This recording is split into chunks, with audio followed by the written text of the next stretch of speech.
Your weekly horoscope with Jerry and Matt.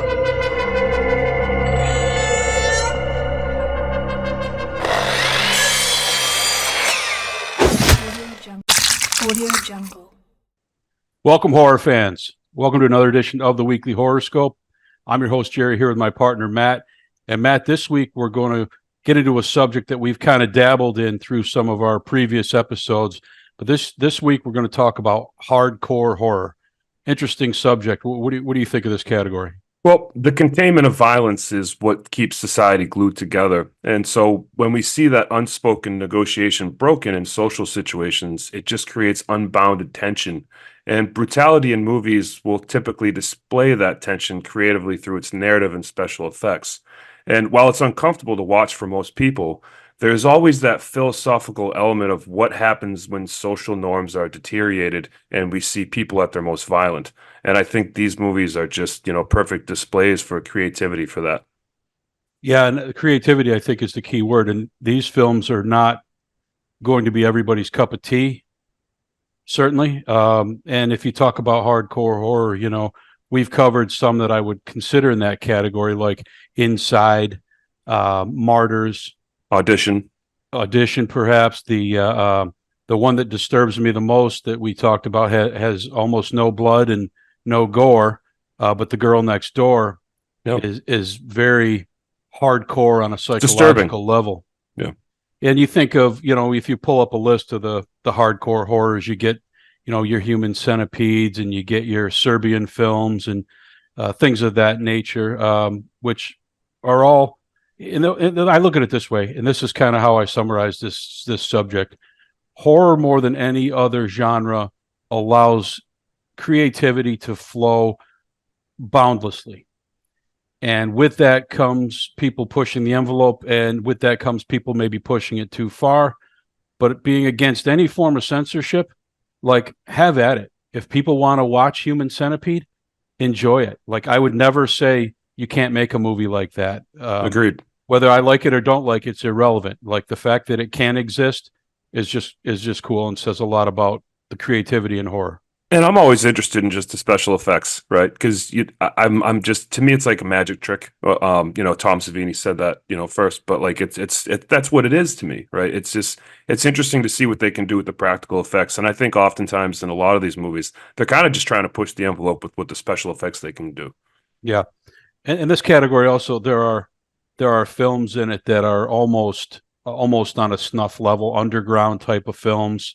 Phil, you and I have seen a couple of them, a few of them. I don't really seek them out per se, but the August Underground and the Pig and the Blood and the I think Guinea Pig might be one of.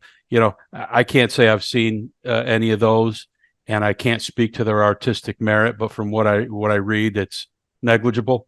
Yeah. But it might be simply an exercise of seeing how much special effects you can put on a screen. To your point. Yeah, and what's funny is as much as I'll watch anything, I think I've seen a massive plethora of horror movies. I've never really been into like the snuff style where it's like, all right, we're just going to watch people get tortured, like torture porn. Yeah. There needs to be some kind of at least decent script. There has to be something taking you along for the ride. I've never been a big fan of the Hostel movies. I saw them and I was just like, well, this is just a reason to create torture rooms. Right. Yeah. Like I was never really invested in the script or anything like that. But so, yeah, I mean, there's different levels of what you're watching but I like to at least have some kind of decent narrative. Yeah. And some of the ones we talked about that we've already covered, I think we covered them because they are extreme, but they are also in many cases outstanding movies. Correct. And that's, if you can blend that, I'm all in. I'm all in. Yep. Our first movie we're going to talk about tonight is Ichi the Killer. 2001 by the infamous Takashi Miike, and this takes place 2 years after Audition, so he has already established himself as a filmmaker willing to do anything, and this movie gets lumped into horror simply because it has some of the most innovative special effects ever and some of the most bloody stylized violence you would ever put on film. Yeah, and one thing I really appreciate about this film is that it kind of has you know, it kind of stays true to the manga anime style comedy that they kind of put, because it's a manga originally. This was actually a comic before it reached film. And it kind of, if you pay attention, or if you ever like watched Japanese anime or anything like that, it actually has a lot of that humor built into it, and so you can tell they really tried to stay true to the original source. Yeah, I almost, some of the violence is so over the top. Some of the blood sprays are so ridiculously huge that it almost reminds you of like a Kill Bill, like Which purposely excessive. But it's I a thought, more dark and sinister film than like a Kill Bill for sure. yeah, I had I was thinking Kill Bill at some of these scenes, and I couldn't help but wonder if there was some inspiration taken from this movie that came out 2 years before Kill Bill. Yeah, and this, this movie's dark. Even though Very, yeah, the it's a undertones. crime movie, it's an action movie, but again, it gets lumped into horror simply because of the deaths and the blood and the gore, and they Yeah. are, if you're watching a movie for that, this movie's spectacular. Yeah, and it deals with a lot of bullying and sadomasochism and rape and trauma, and just straight violence. And this movie is not for the weak stomach. Yeah, for sure. Ichi is on a balcony watching a pimp beat up and rape a woman while he pleasures himself. That's your opening scene, and in fact, the credits emerge from the pile of his ejaculate. Yeah, So if it gives you any indication of what you're in for, it's like, wait a minute, isn't that a puddle? And like, oh, wait a minute, the letters are growing out of that. it's one of It's the most insane opening credit scenes for sure. They went all in. Yes. Ichi is heard on the balcony, so he runs off.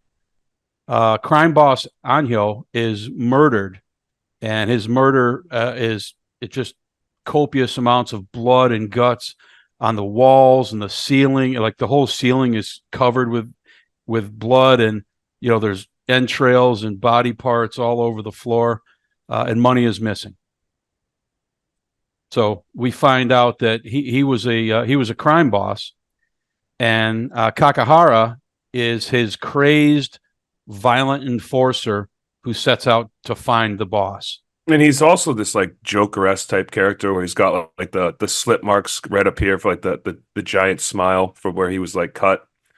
He wears like purple and greens and stuff like that. So it's almost like a Joker type character. Yeah, he's very over the top, outlandish. He dresses, exotically. He's got blonde hair. Yeah. Again, this is a Japanese film, obviously. He's got blonde hair, scars on his face, and the first time we meet him, he's smoking a cigarette and blowing the smoke out of the holes in his cheek that he has pierced now. Yeah. He is almost, when you see clips or you see scenes or you see promotional material, he's almost what you consider the main character. If you didn't know, you'd see the sign and say, "Oh, that's Ichi." Yeah, yeah. If you at first, I was wondering if it was him. I had to go back and check like the casting real quick. I was like, is that Itchy? But it's yeah, it's not. Yeah, because you see, like, here's the cover, and he's on it, Yeah, and it's, oh, Ichi the Killer. You think, well, there he is, but it's not the case. But he is the most crazed character in the whole movie. He thinks a rival gang took his boss, so he's out for answers. And we see his first torture. He takes a guy named Suzuki from a rival gang, and he has him hanging in the kitchen by a dozen hooks through the flesh in his back, stripped naked, and he's feeding thin, long pins through his cheek, up under through his neck, out of his mouth. And he's just making a human pincushion out of him while he's cooking shrimp at the same time. yeah, and he's boiling like hot oil. Yeah, and you kind of it's the rifle on the wall. Like you kind of have an idea of what he's going to do with it. Yeah. Once he's done poking him and prodding him, and again, this effect is, this guy's back flesh is stretched and he's hanging. Yeah, And just it's like you said, from dozens of hooks, and he's just kind of, and they don't shy away from it. They really do some. They pan the camera back and show his body floating with this skin stretched out. For 2001, some of the effects were really cheesy. Not to their fault, right? It's just kind of the way special effects were back then with certain computer generated stuff. And then some of the stuff was actually done really well for the practical effects with the skin stretching and stuff. Yeah, the skin stretching, which happens a couple times, is just Yep. is crazy. Yep. But yeah, as you said, the hot oil, the rifle on the wall, he dumps it all over his back, only to find out he got some bad intel, and Suzuki and his gang were not involved at all, and now that gang wants retribution. Yeah. Yeah. So right at that moment, the rival gang comes in. Is like, "What are you doing? What's going on?" And Kakamara is just kind of like nonchalant about it. He's like, "What? Big deal." He doesn't even care. Yeah, he's completely he's like a person without empathy. The whole movie, he loves violence. He likes to be hurt. Yep. Um, That's a key indicator right there. Is he gets off on getting hurt, and we find out that Anho, like his boss, he had like a love affair for him, but not in like a romantic way. But he just liked the way that he hurt him. yeah, yeah. The whole movie's disturbed. It is. It's crazy. So Kakahara cuts off his own tongue, offering it as penance, and just stands up and walks out and resumes his quest. Yeah. We see Ichi back watching the pimp beat and rape the prostitute again, but this time when he's found out, he confronts him, and we see Ichi as a completely meek, won't look him in the eye, almost like a stuttering. He won't address him. It's like, what? This is Ichi the Killer. Yeah.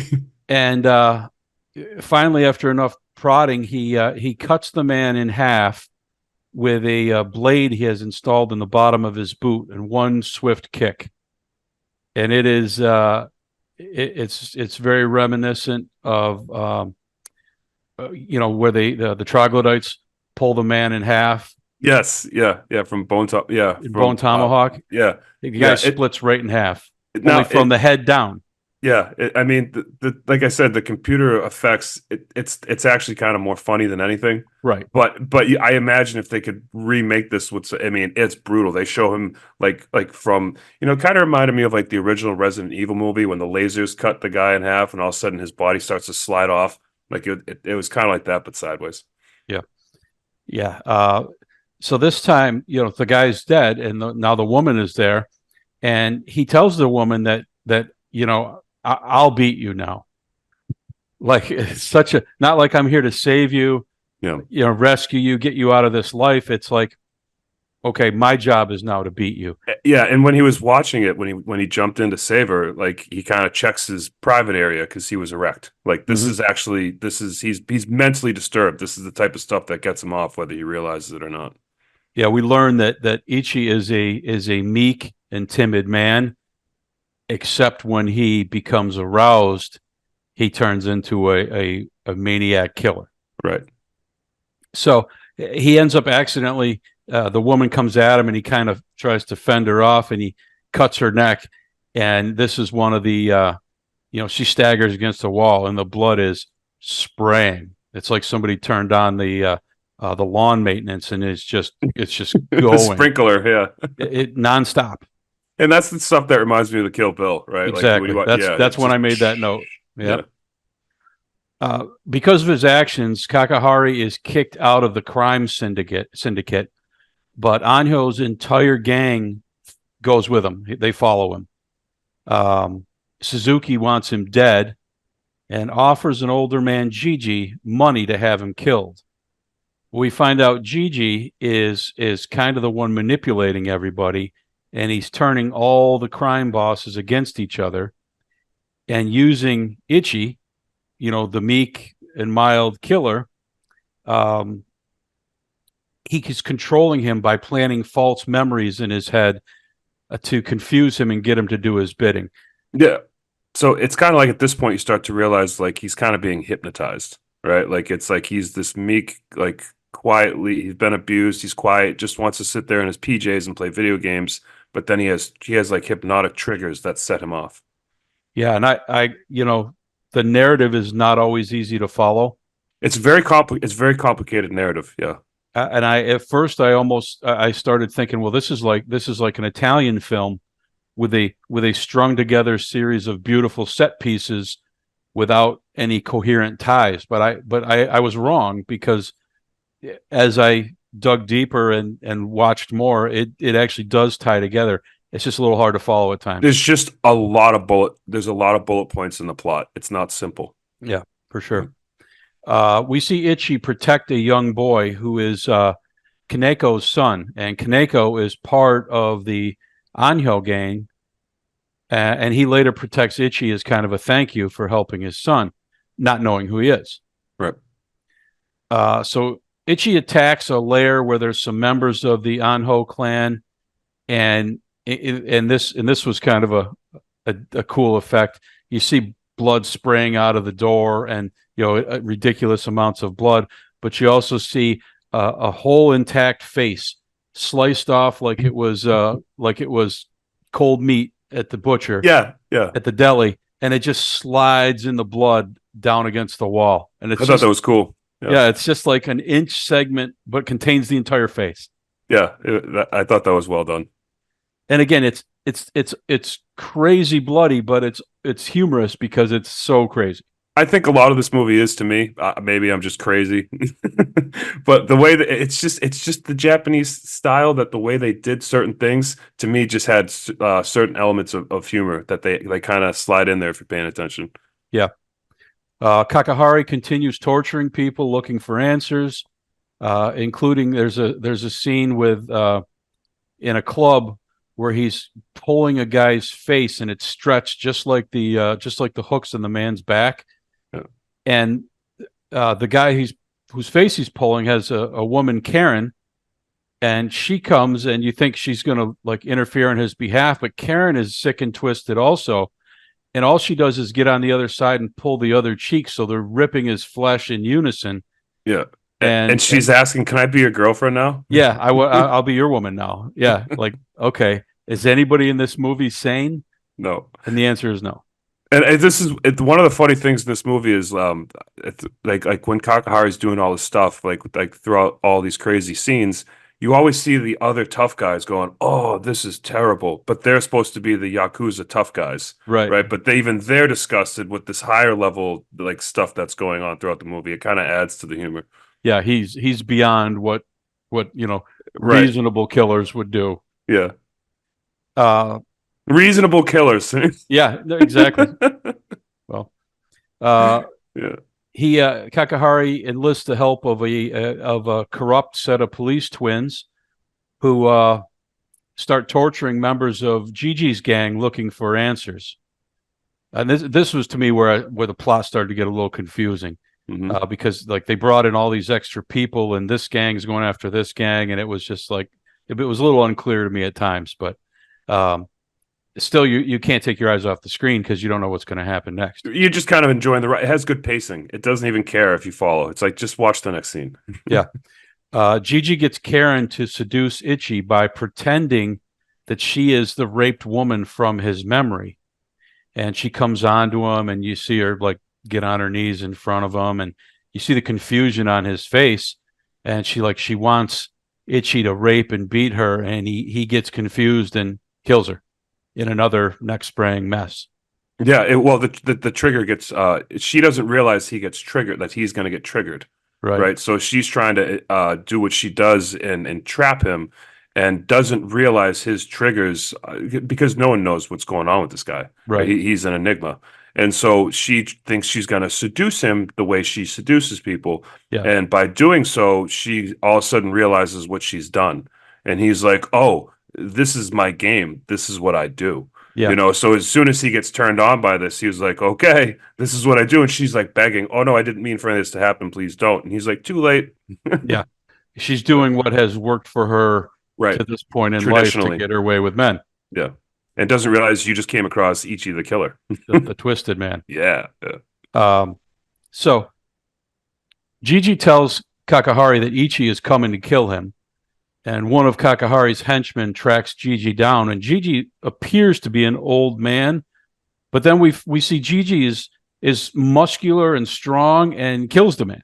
Yeah. He basically takes off his jacket and his tracksuit, basically does the basketball tracksuit thing. He takes it off, and like he's like built like a bodybuilder. Yeah, and like you didn't see this at all. He looked somewhat like a feeble Yeah. older man. And this is kind of an anime thing. You know, you'll see this in almost all the animes.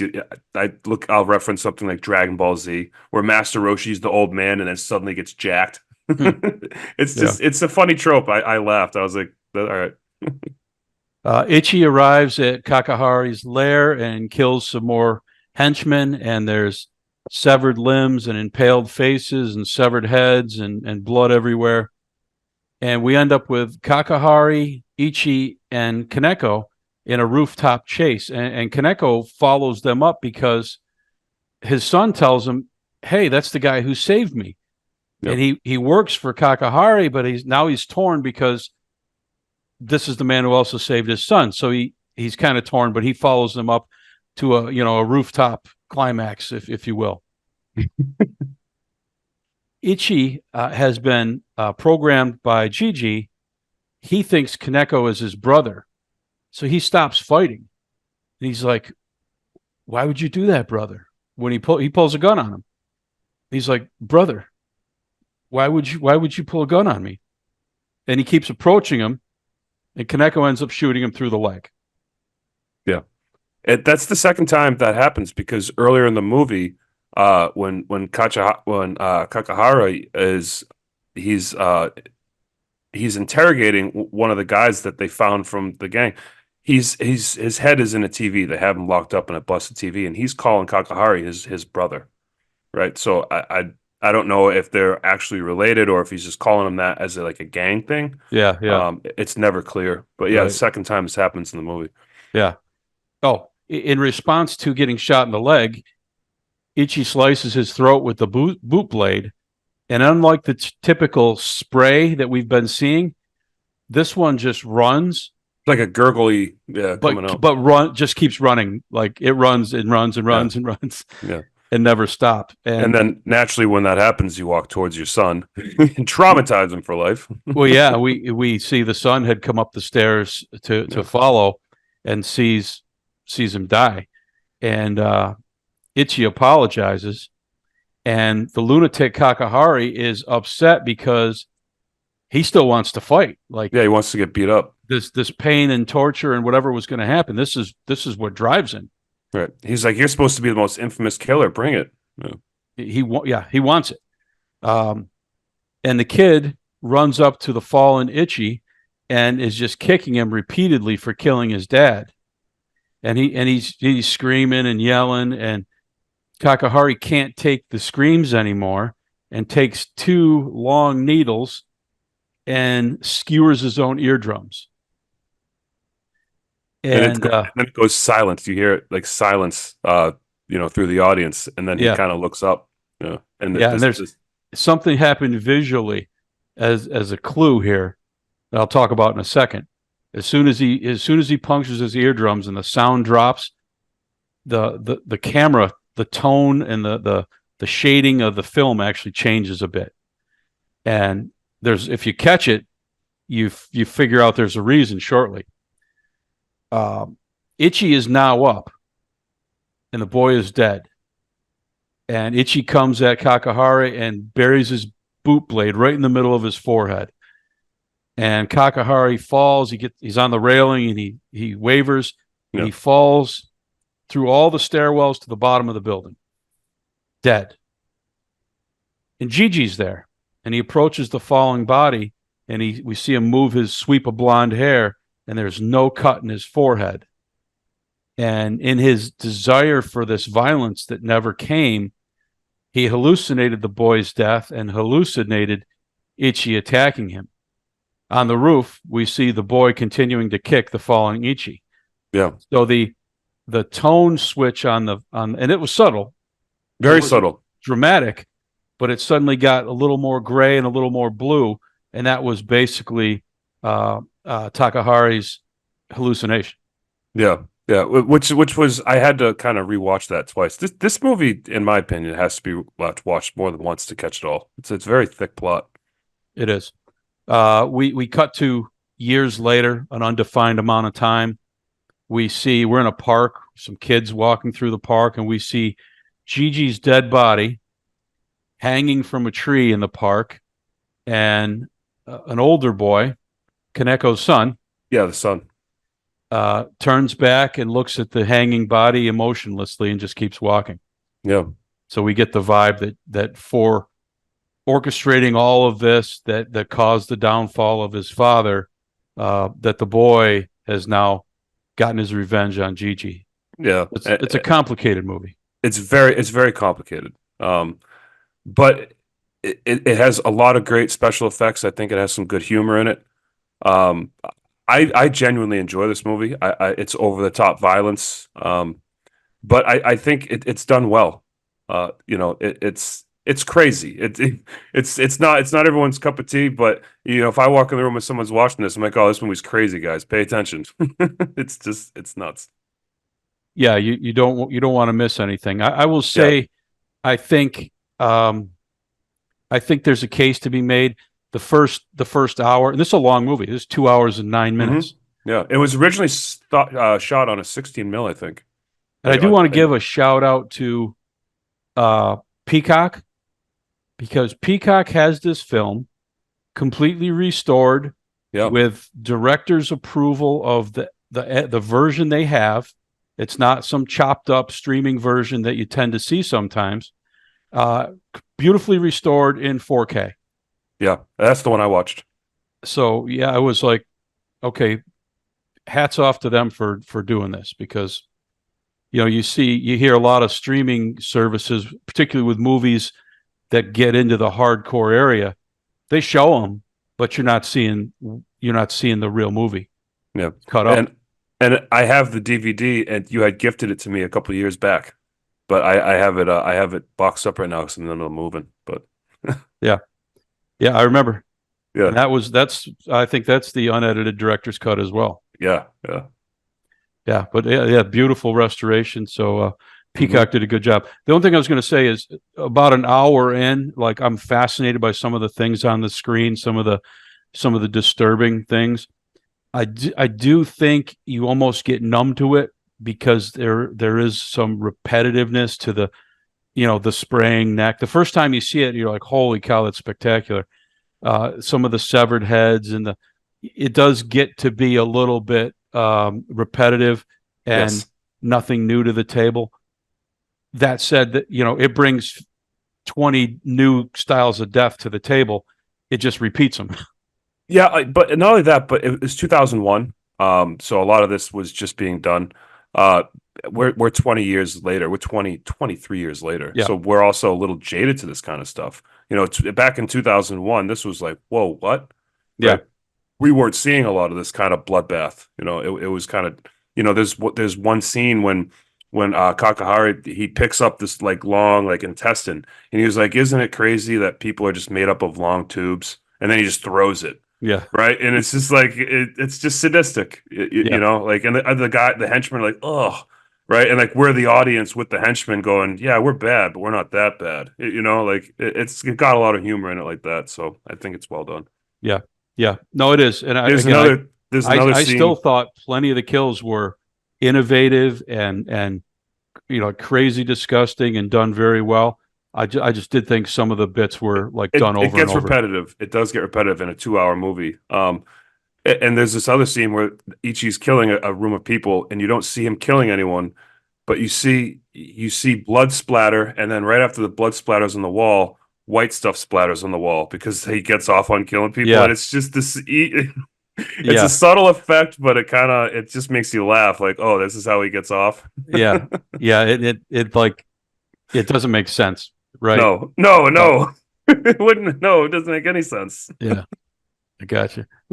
Innovative movie, considered one of the goriest and hardcore movies out there, and definitely worth a watch if you don't mind a little blood. And if you're into the brutal killing movies, I highly recommend it.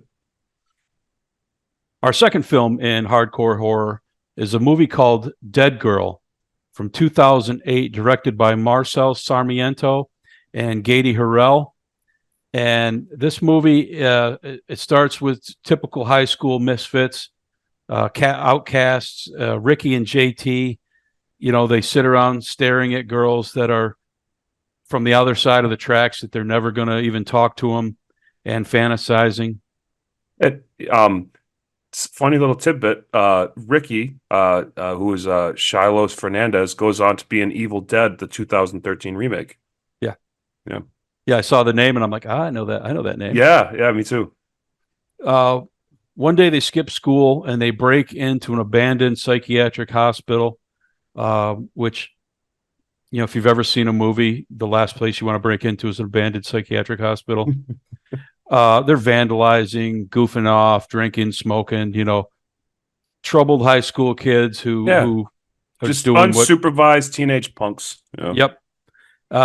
They go down into the dark basement, and there they encounter a wild dog that they manage to escape by climbing and going into a different section of the basement. Yeah, it chases them further in, where they find a woman on a stretcher, tied up and covered in plastic. And you think, well, this place has been abandoned for a while. This something about this doesn't look right. Right. And you immediately think, okay, someone else has been in here. There's been a crime, right? And Ricky wants to help. He's like, hey man, we gotta get out of here. There might be a reward for her. Someone's looking for her. Yeah. We gotta help her get out of here. We gotta go. Like Ricky's trying to do the right thing. They uncover her, and you see, if you're watching closely, you see her hand is twitching, her fingers are moving. There's subtle movement, and you're like, well, this doesn't make any sense whatsoever. Yeah. JT touches her. Ricky wants to free her and get her help, as you said, kind of like, let's do the right thing here. And they argue. JT punches Ricky, and he leaves angry. And JT meets him later and apologizes and says, but come on, I got to show you something. And of course, as all troubled teenagers should, he has a gun. Like, makes perfect sense. Yeah. Nothing bad would ever happen here, of course. Right. So they go back to the girl where she's still tied up, and JT starts telling Ricky about the things he was doing to her and how he hurt her and how he was hurting her more, and then he takes the gun and he shoots her 3 times. And he's like, what are you doing? That's my gun. Oh my God, this is insane. And the girl keeps moving. Yeah, that was the one part of the script I didn't like. Well, I mean, there was a couple, but yeah, he's under a bridge after school at night shooting a handgun, which is he has probably illegally. And then JT comes up to him and says, hey, come back to the facility. He's like, and Ricky's like, nah, man, I don't want to be anything a part of, like, associated with what you're doing. Like, it's like, you illegally have a firearm. That's like years in jail. Yeah. I don't know what I mean? Town they lived in, but they don't live in a big city. And it seems like the handgun's going off under the bridge. Somebody's checking it out. Yeah. I thought that was just inconsistent, but I'm nitpicking. This is a low budget movie. Yeah. And there are certainly things that you could nitpick as you go through this film. Yeah. My first thought when I saw this premise was, okay, this is something different. And I always embrace and appreciate somebody trying to do something different. That said, I think it misses the mark in a lot of areas. A lot of areas. I understand what they were going for as far as, thematically. A lot of what they were touching on, the toxic masculinity and rape culture, and I mean, it's obvious what they're doing with the script. But there was a lot of inconsistencies like that where I was just like, all right. Yep. So we realize, and he tells her, I know I broke her neck earlier. Like, she should be.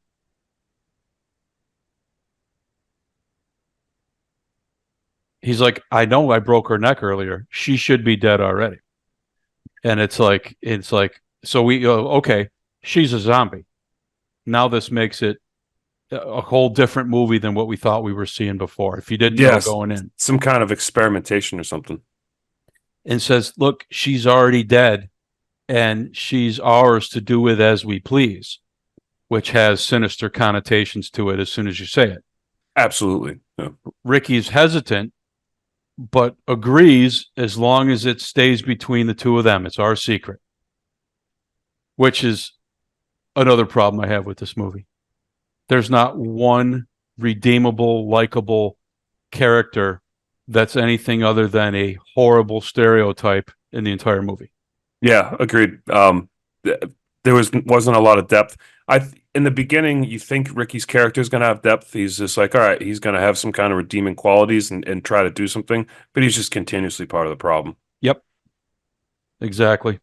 At home, Ricky's fantasizing about Joanne, his dream girl that he's crushed on for years. As he's laying there having a dream or a fantasy, he sees her, but then she turns into the dead girl. And he goes back. And he does this after stealing his parents' vodka right after school and just drinking in his bedroom at Put it 3 in his o'clock. orange juice, yeah. Make it my screwdriver. Yeah. Yep. So yeah, that's like Ricky was our beacon of morality, and it was very short-lived. Very, like within minutes. So he goes back to the dead girl, and we wonder, like, what was his intention? Was he just had this fantasy, that he was dreaming and fantasizing about this girl? Is he going to go act on it now? Yeah, and JT kind of reminds him that when he gets there, he's there to like try and do something, and JT's like, "Hey, man, you came back. Like, what'd you come back for? Yeah. Obviously, you like something about this, right?" But when he gets there, Wheeler, another friend that they share from school, another troubled, youth. Yeah. When he walks in, Wheeler is screwing the dead girl. Yep. And so much for keeping it between us. JT invited him, and then they're both, encouraging Ricky, come on, have it turned, do this, do that. It's great. And you're sitting there thinking about, like, this is disgusting on so many levels. Yeah. We're out of time. I'll call you back in a minute. All right, we're right at the Wheeler part. All right. That night, Ricky comes back with bolt cutters with the intention of freeing her, and he manages to get her hands free. But before he can finish, JT and Wheeler arrive and interrupt him. So he hides, and as they approach the dead girl, she attacks the boys, and JT gets scratched in the face, and it's a tense moment, but they manage to get her secured and continue to have sex with her. Yeah. At school the next day, JT doesn't even go to school anymore. He's basically become so obsessed. He lives in this basement. He doesn't leave, or rarely leaves. It's almost like some allegory to him being a drug addict at home. And earlier in a couple scenes earlier, when Ricky's trying to talk Wheeler off the ledge, he's like, "Hey man, this isn't right. We got to see what's going on because JT's not going to school anymore." Wheeler's like, "Hey man, like no one cares what JT does. No one cares. Like he can do whatever he wants. What are you so worried about? Like he's a delinquent." And like they're all just kind of deadbeat losers at this point. Yeah. You see a movie like that, and you always think of like, oh, somebody's going to rise above, and you're waiting for that, and it doesn't really happen. It was one of the issues I actually had with the script is how stereotypical a lot of this was. It tries to come off as this jet black satire, but it's just a lot of the stuff was just too black and white the way they made it, and it, like you said, it makes you think that none of these people are going to rise to the occasion. Yeah. At school, Johnny and Dwyer, two of the jocks, they beat up Ricky and Wheeler. Wheeler at least goes to school still for staring at Joanne. He's been catching Ricky constantly staring at Joanne because we know he fantasizes about her. And after they get, punched and knocked down and they're laying on the ground, Wheeler tells him, we have our own girl. We don't need your girl. We have our own girl. We have her anytime we want. And he starts running his mouth like that. And the guys don't they take that as, show us what you're talking about. which is more toxic masculinity, right? Like, well, now we're listening. Yeah. What do you mean? Right. You guys were losers 2 seconds ago. Now they throw him in the trunk and which is weird. Like, how do they know where to go if they're in the trunk? But they take him there. And so they said, you show us what you mean. They arrive at the basement and JT is there.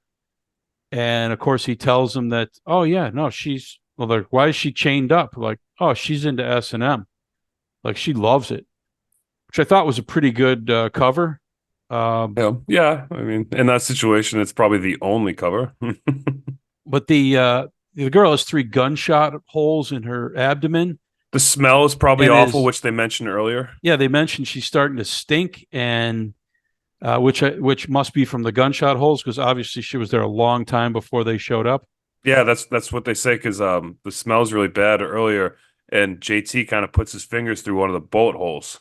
Yeah, It's like like oozing. yeah, pus oozes out. Yeah, Yeah. so he encourages them to try it. Like, hey, you want a real woman? And they start actually egging on Johnny, who is dating Joanne. Yeah. But they're saying, well, Joanne don't give you this. We know she doesn't do this. And they're kind of egging him on that way. Yeah, so now Johnny's one of them, right? Dwyer agrees to it almost immediately. He's like, yeah, I'll have some of that. And they encourage Johnny to get a blowjob. And of course, he doesn't know better. The dead girl bites his dick. Yeah. And he's And screaming. rightfully so. And he's on the ground, and they end up leaving with baseless threats because, like, oh, we're like, what are you going to do? Like, Yeah. you were doing it too. Yeah, JT's like, what do you do? Call the cops, you idiot? Like, Yeah. What are you going to tell Joanne how your dick got bit? Yeah. Like, you're not doing anything. So Right. they're baseless threats because they're all equally as guilty at this point. And it's like, okay, so is the point of this movie that every 17-year-old boy in America is a psychotic scumbag that has no morals? Yeah. Because that's what you've shown so far. Pretty much. Yeah. Yeah. They kind of took the whole allegory and theme and just kind of ran it into the ground. And it's a lot. We mentioned the girl is rotting from the gunshots, and we see JT really start to lose it. He tries putting makeup on her, and he's trying to. At one point, he's got her tied down where she's bent over the stretcher that she's on, and he's got a paper with another face, stuck to her face because like a magazine, Yeah, yeah. It's really ridiculous. Yeah, it's a bizarre this film turns into I don't know if it's some kind of bizarre fantasy or what, but yeah, it's weird. But you can see you mentioned the drug allegory, and I agree completely. And JT's just completely gone at this point. Yeah. At one point, he's in there with her, and the stray dog, which was a snarling, black, angry, growling dog, gets in, and we see he's like poised to jump, but the girl's in between them, and he jumps, and we hear a chomp, and then we look, and the girl's got blood all over her face, and the dog is no more. Yeah. Which they don't show it, and again, that's probably budgetary restraints, but Right. Because of all the things they show. yeah, that was kind of a weird twist. And the girl's almost like smiling, like, look what I did. Yeah. Johnny is back at school, and he's getting sick from his bite, and you hear his stomach like rumbling, and it's like one of those scenes from a comedy where you slip somebody he had too much X-Lax. He's got to run to the bathroom. Yeah, that's what it sounds like. And he runs to the bathroom, but his problem is worse. He sits on the toilet, and then he stands up, and his intestines fall out of his ass.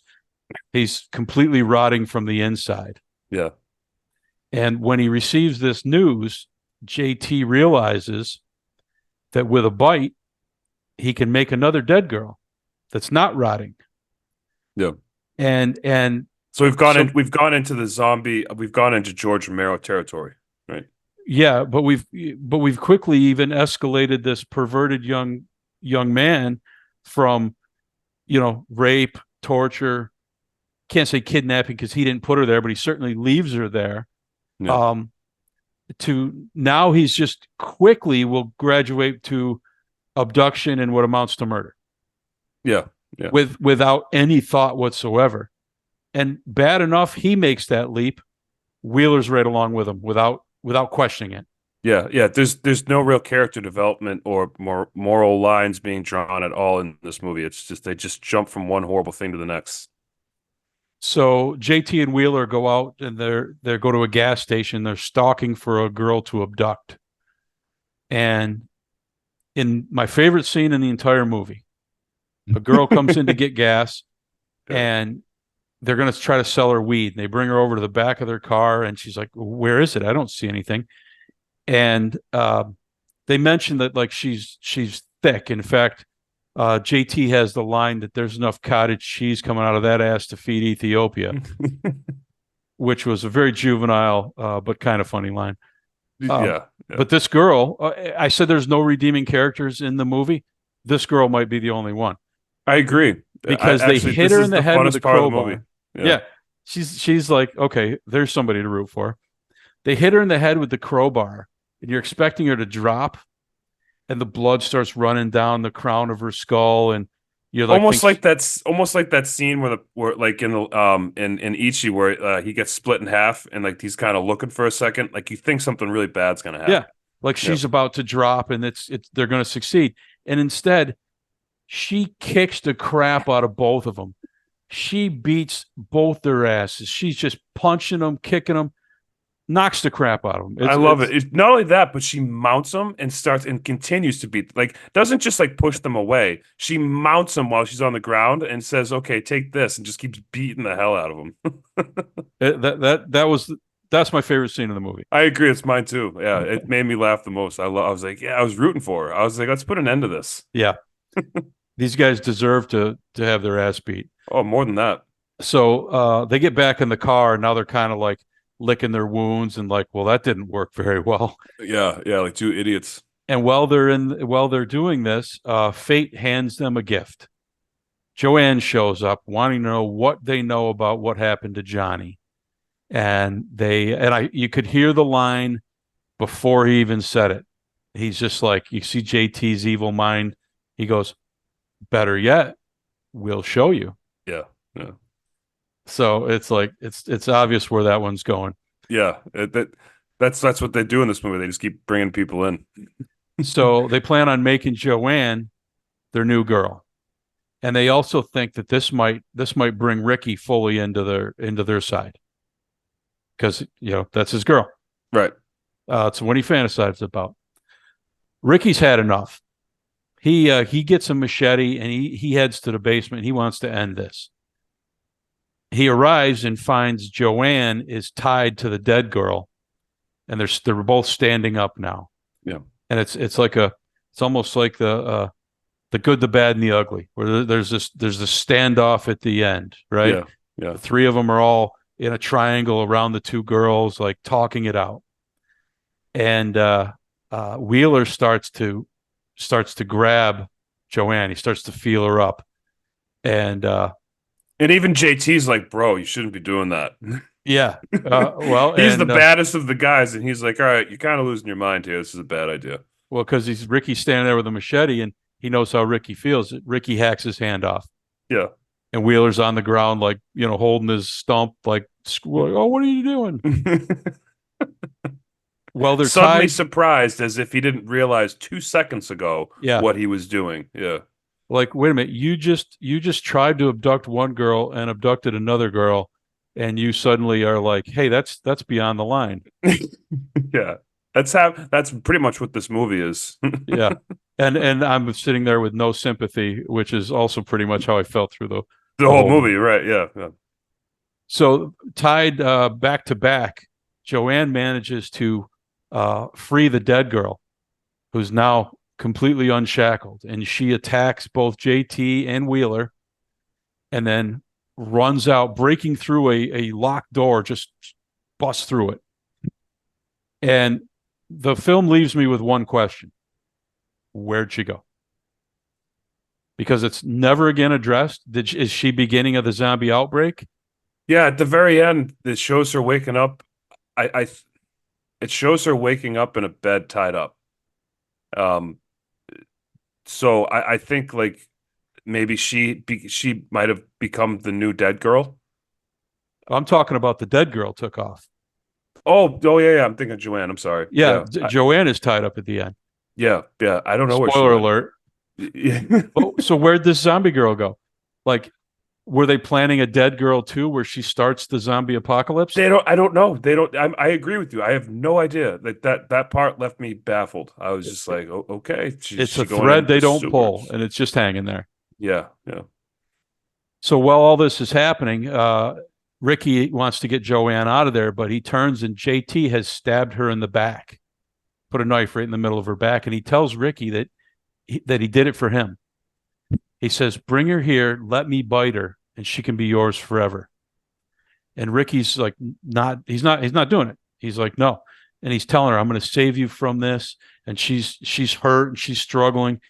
And he's brushing her hair back and he professes his love for her. He's always loved her. yeah. And Very she healthy tells him, relationship he's had with her. yeah, she tells him to grow up and dismisses him as she always has. Yeah, And it cuts. And we see Ricky at school, and he's dressed better, and he's cleaner, and his hair looks better, and he looks happy. He looks healthy. He looks happy. And he walks out of school, and he's got a pep in his step, and it's just a real different energy from Ricky. yeah, And we see him walk into the hospital. He goes back into the basement where zombie Joanne is tied up to the bed and is yeah, all his. yeah. And just the cycle starts all over again. Right? that's the movie. And it's Yeah. we say, well, a fresh take on the zombie genre. Well, this is that. It's certainly different. I don't know if it's fresh. I gave it, rotting, not fresh. Right. I gave it credit going in for being different, but at the end, I didn't like this movie. I thought the execution was not good. It's low. Listen, it's low budget, and I get that. And I think what they did with the low budget is creative and interesting. It's always, whenever I'm watching a movie, I'm always like, well, what could I do with limited resources? What could I do with 5 actors and 2 sets, right? Like and maybe 2 cameras. And like you look at something and you're like, all right, I try to always give the benefit of the doubt, creativity, like from a constructive, like creative, like lens, no pun intended. But sometimes just the script itself to me is just bad, That's right? took the words out of my mouth.